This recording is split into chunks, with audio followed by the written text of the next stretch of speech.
প্রিয় দর্শক, আপনাদের সবাইকে স্বাগত জানাচ্ছি এনটিভির স্বাস্থ্য বিষয়ক নিয়মিত আয়োজন স্বাস্থ্য প্রতিদিন অনুষ্ঠানে। আপনাদের সাথে আছে আমি ডাক্তার সাদিয়া ফাতেমা কবির।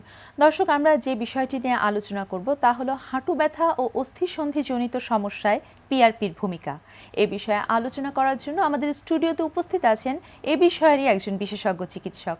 চলুন পরিচিত হয়ে আমাদের আজকের অতিথির সাথে।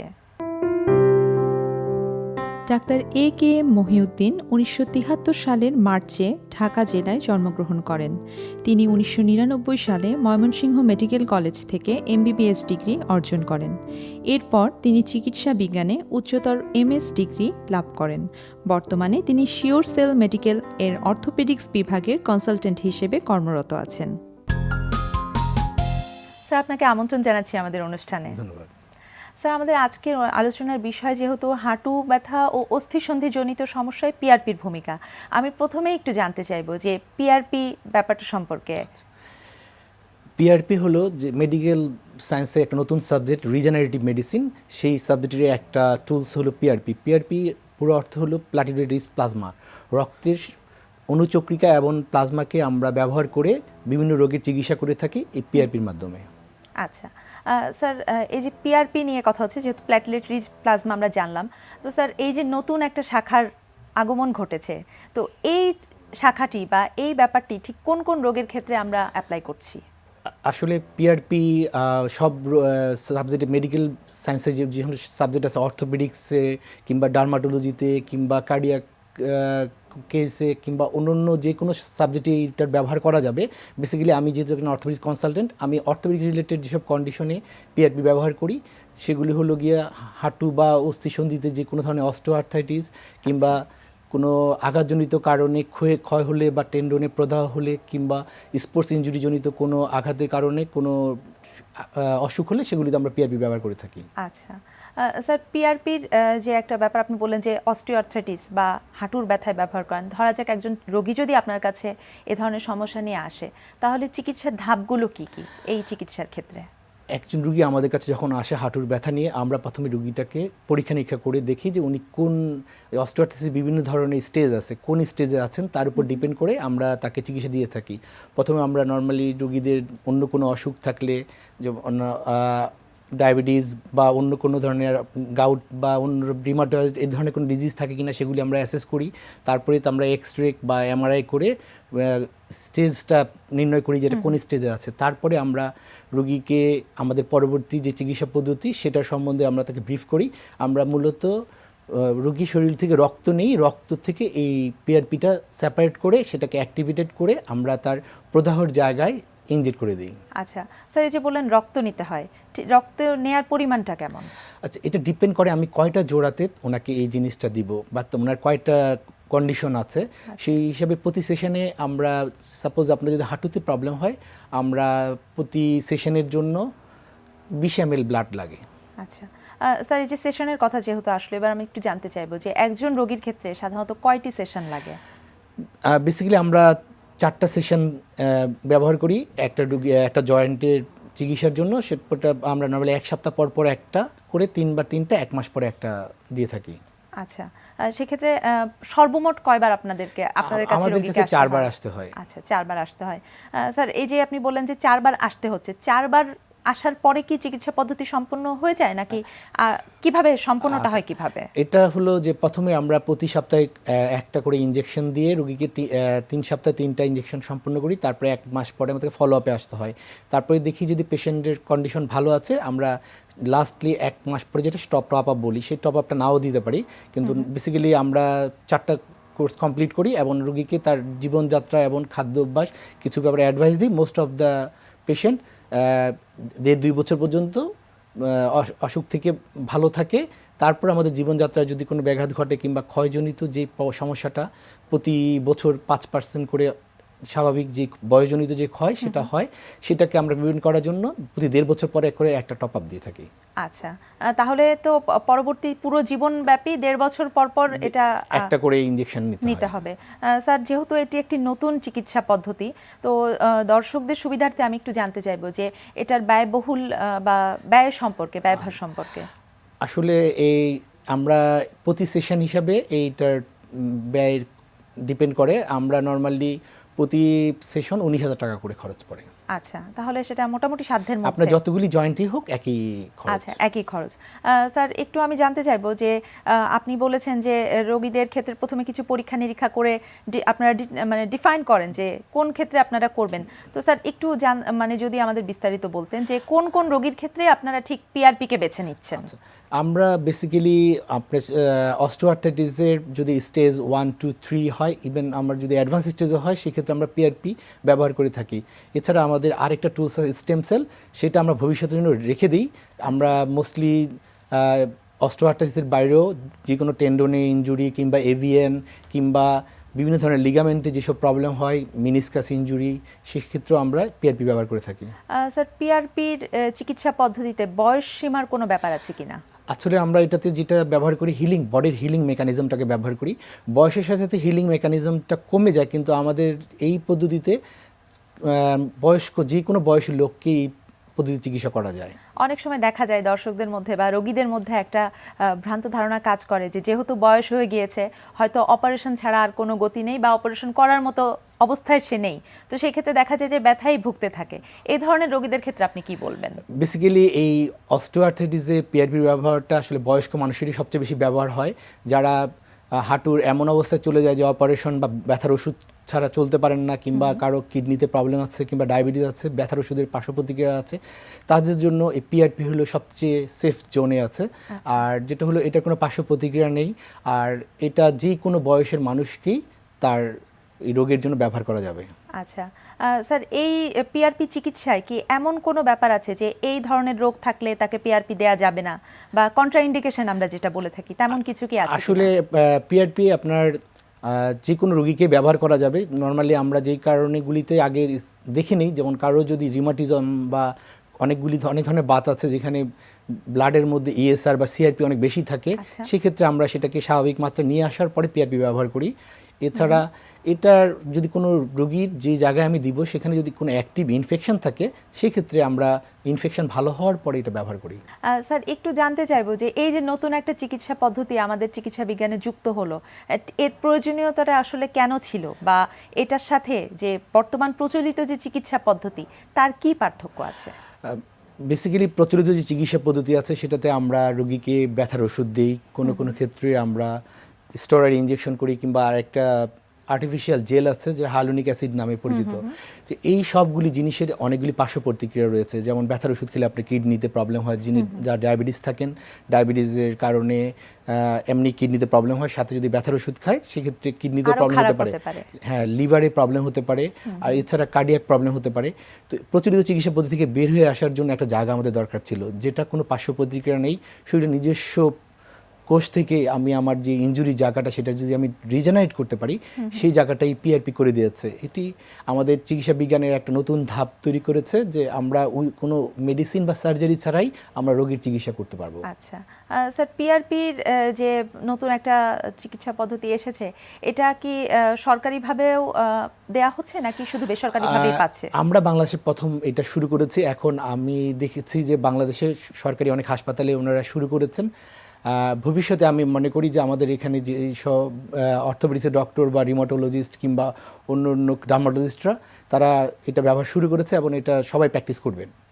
স্যার, একটু আমি জানতে চাইবো যে একজন রোগী কখন পিআরপির জন্য আপনার কাছে আসবে, বা কোন উপসর্গ দেখে রোগী বুঝতে পারবেন যে আমার এখন পিআরপির দরকার আছে বা আমার এই ধরনের বিশেষজ্ঞের শরণাপন্ন হবার সময় হয়েছে? আচ্ছা, বেসিক্যালি আমরা যেটা আমাদের অস্টিওআর্থ্রাইটিস বলে যে অসুখটা, হাঁটুতেই সবচেয়ে বেশি পরিমাণে সমস্যার জন্য ভুগে, আমাদের দেশে প্রায় 1 কোটির উপর লোক এই সমস্যায় ভুগতেছে। তো এর জন্য কেউ ব্যথার ওষুধ খান, কেউ ফিজিওথেরাপি নেন, কিন্তু আমরা বলবো যে আপনার হাঁটুতে যদি কোনো ব্যথা থাকে প্রাথমিক অবস্থায় যদি আসেন, সেটা আমরা আপনাকে পিআরপির মাধ্যমে চিকিৎসা করতে পারবো। আর হাঁটুর যে সমস্যা সেটা প্রতি বছর 5% করে আপনার ক্ষয় বাড়ে। বর্তমানে একটা পরীক্ষা রিসার্চের মধ্যে দেখা গিয়েছে যে আমাদের যে 5% যেই প্রতি বছর যে হাড়ের যে ক্ষয়টা বাড়ে, সেটা একমাত্র পিআরপি প্রিভেন্ট করতে পারে। তা আপনি যদি রোগের প্রথম দিকে যদি আমাদের সাথে যোগাযোগ করেন, তাহলে আমরা আপনাকে এই যে 5% করে বেড়ে এটা যে স্টেজিংটা চেঞ্জ হয়ে যাবে, অ্যাডভান্স স্টেজে যাবে, সেটা আমরা রোধ করতে পারবো, সঙ্গে আপনার বর্তমান যে অসুবিধা ব্যথা কিংবা হাঁটুর যে ফুলে যাওয়া এইটারও চিকিৎসা করা যাবে। হ্যাঁ স্যার, আপনাকে অসংখ্য ধন্যবাদ আমাদের সাথে এত গুরুত্বপূর্ণ একটি বিষয় নিয়ে আলোচনা করার জন্য। আপনাকেও ধন্যবাদ। প্রিয় দর্শক, জেনে নিলাম হাঁটু ব্যথা ও অস্থিসন্ধিজনিত সমস্যায় পিআরপির ভূমিকা সম্পর্কে। আশা করি তথ্যগুলো আপনাদের উপকারে আসবে।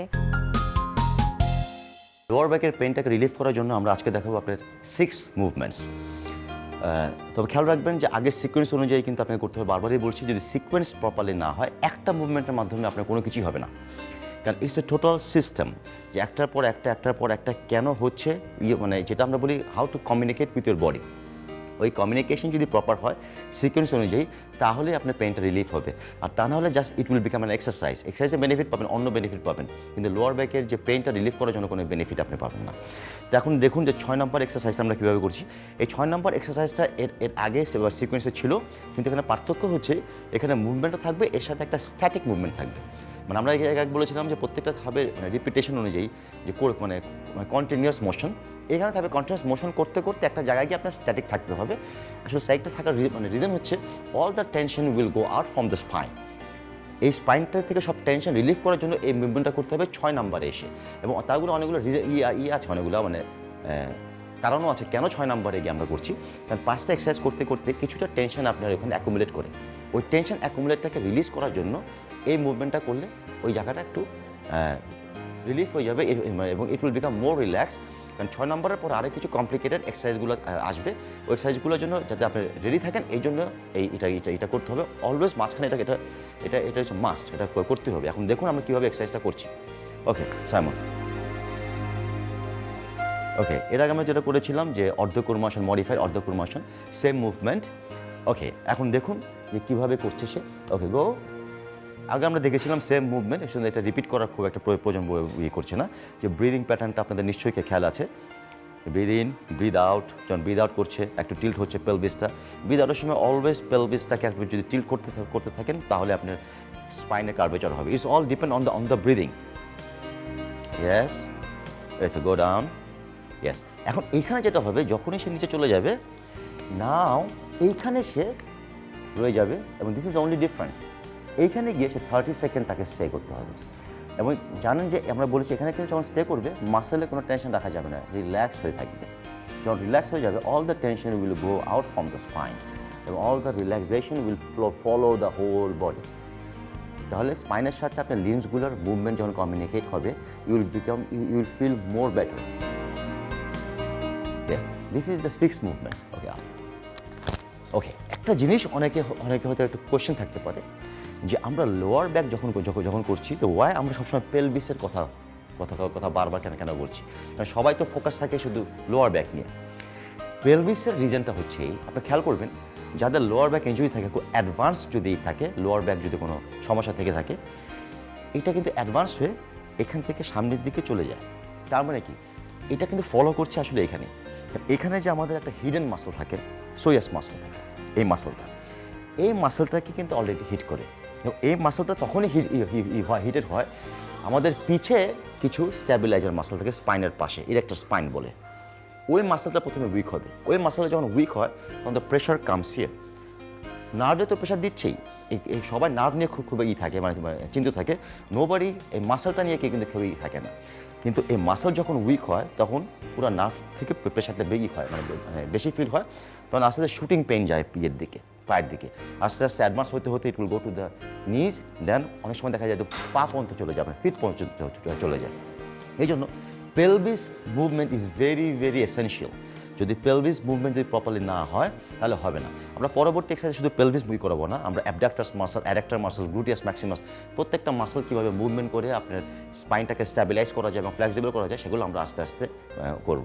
তবে আমরা এই পর্যন্ত আসলাম, মানে 6 নম্বর পর্যন্ত আসলাম। আগামীতে আমরা দেখাবো কীভাবে 7 নম্বর এক্সারসাইজটাকে এগুলোর সাথে অ্যাডাপ্ট করতে হবে। প্রিয় দর্শক, বেল আমাদের সবারই খুব পরিচিত এবং খুব পছন্দের একটি ফল। চলুন বেলের পুষ্টিগুণ সম্পর্কে জেনে নেওয়া যাক একজন পুষ্টিবিদের কাছ থেকে। উপকারী ফলগুলোর মধ্যে বেল অন্যতম। পাইলস, অ্যানাল ফিস্টুলা, হেমোরয়েড ইত্যাদি মলদ্বারের রোগ যাদের রয়েছে, তাদের জন্য বেল অত্যন্ত উপকারী একটি ফল।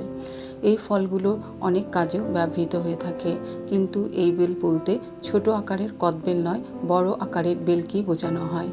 বেলে রয়েছে পর্যাপ্ত পরিমাণে ভিটামিন এ এবং ভিটামিন সি। বেলের ভিটামিন সি আমাদের শরীরের রোগ প্রতিরোধ ক্ষমতাকে বাড়িয়ে তোলে, ফলে গ্রীষ্মকালীন, ছোঁয়াচে ও বসন্তকালীন বিভিন্ন রোগ থেকে রক্ষা করে। বেলের যে পিচ্ছিল উপাদান বা বীজ রয়েছে সেগুলো অন্ত্রের মধ্যে গিয়ে বিভিন্ন উপকারী পরিবেশ তৈরি করে, যার ফলে আমাদের খাদ্য সহজে হজম হয়। দীর্ঘদিন ধরে যারা কনস্টিপেশন বা কোষ্ঠকাঠিন্য রোগে ভুগছেন তারা যদি নিয়মিত বেল খান তাহলে এই কনস্টিপেশন সহজেই দূর করতে পারেন, কারণ বেলে রয়েছে ন্যাচারাল ফাইবার বা আঁশ, যা আমাদের অন্ত্রে গিয়ে উপকারী পরিবেশ তৈরির মাধ্যমে গ্যাস্ট্রিক এবং অ্যাসিডিটি কমায় এবং খাবার হজমে সহায়তা করে। তাই নিয়মিত বেল খেলে বিভিন্ন ধরনের জটিল সমস্যা থেকে বের হয়ে সুস্থ স্বাভাবিক জীবনযাপন করা যায়। বেলের ভিটামিন এ আমাদের চোখের আভ্যন্তরীণ ও বাহ্যিক পুষ্টি যোগাতেও সমানভাবে গুরুত্বপূর্ণ। যারা নিয়মিত বেল খান তারা কোলন ক্যান্সার, চোখের বিভিন্ন রোগ যেমন গ্লুকোমা, জেরোসিস, জেরোথেলমিয়া ইত্যাদি প্রতিরোধ করতে সক্ষম হন। অনেকের মধ্যে একটি ভ্রান্ত ধারণা আছে বেল খেলে কনস্টিপেশন বা কোষ্ঠকাঠিন্য দেখা দেয়, কিন্তু ধারণাটি মোটেও ঠিক নয়, কারণ তা দূরীকরণে সহায়তা করে। তবে দীর্ঘদিন ধরে যারা ডায়রিয়া বা করনিক ডায়রিয়াতে ভুগছেন তাদের জন্য বেল বা বেল জাতীয় শরবত খাবার ক্ষেত্রে একটু সতর্কতা অবলম্বন করতে হয়। সবশেষে বলা যায়, সুস্থ, সবল ও স্বাভাবিক রাখার মধ্যে উপকারী ফলগুলোর মধ্যে বেল অন্যতম একটি ফল। প্রিয় দর্শক, এবারে থাকছে আপনাদের জন্য আমাদের আজকের হেলথ টিপস। ডেঙ্গুকে বলা হয় শহুরে রোগ, তাই ডেঙ্গুবাহী এডিস মশা তাড়াতে ফুলদানিতে কিংবা অন্য কোনো স্থানে যাতে 6 দিনের বেশি পানি জমে না থাকে সে ব্যাপারে সতর্ক হন। ডেঙ্গু মশা রাতের চেয়ে দিনে বেশি কামড়ায়, তাই এ রোগ থেকে বাঁচতে দিনের বেলায়ও মশারি ব্যবহার করুন। প্রিয় দর্শক, আমাদের অনুষ্ঠান সম্পর্কে যদি আপনাদের কিছু জানার থাকে অথবা আমাদের অনুষ্ঠান সম্পর্কে আপনার যে কোনো মতামত বা পরামর্শ লিখে পাঠাতে পারেন এই ঠিকানায়। প্রযোজক স্বাস্থ্য প্রতিদিন, এনটিভি, বিএসসি ভবন, 7তলা, 102 কাজী নজরুল ইসলাম এভিনিউ, কারওয়ান বাজার, ঢাকা 1215। ফ্যাক্স 914338 থেকে 7 পর্যন্ত, অথবা ইমেইল করুন স্বাস্থ্যপ্রতিদিন@ntvpt.com এই ঠিকানায়। প্রিয় দর্শক, স্বাস্থ্য প্রতিদিনের আগামী পর্বে আপনাদের জন্য যা থাকছে: মুখ বিবর দিয়ে আমরা কথা বলি এবং খাওয়া দাওয়া করি, নিঃশ্বাস নেই, নিঃশ্বাসের ওরাল ব্রিদিং যেটা হয় এটা মুখ দিয়ে নেওয়া হয়। আর হলো গলার পিছনে যেটা ফ্যারিংস, এটা শুধুমাত্র 2টা ফাংশন আছে, একটা হলো বাতাস যাবে আর হলো খাবারটা চলে যাবে। ল্যারিংস যেটা, সেখানে কোনো খাবার যাবে না, ইসোফ্যাগাস দিয়ে খাবার চলে যাবে, মানে খাদ্যনালী দিয়ে, বাতাসটা যাবে হলো ওই ল্যারিংস দিয়ে। কাজেই এইগুলির প্রদাহগুলো যে বিভিন্ন উপসর্গগুলি দেখা দিবে, বিশেষ করে এই সিজনে, সেটা কমনলি হলো অ্যালার্জির জন্য, আরেকটা হলো ইনফেকশনের জন্য, বিভিন্ন যেমন ভাইরাল ইনফেকশনটা এখন অত্যন্ত বেশি হবে, দেখা যাচ্ছে জিহ্বাতে হবে, গাম মানে হলো দাঁতের মাড়িতে, তারপরে টনসিলে হবে এবং থ্রোটের ভেতরে হবে, আর হলো ল্যারিংসটা সবচেয়ে মোস্ট ডেঞ্জারাস অ্যাকচুয়ালি।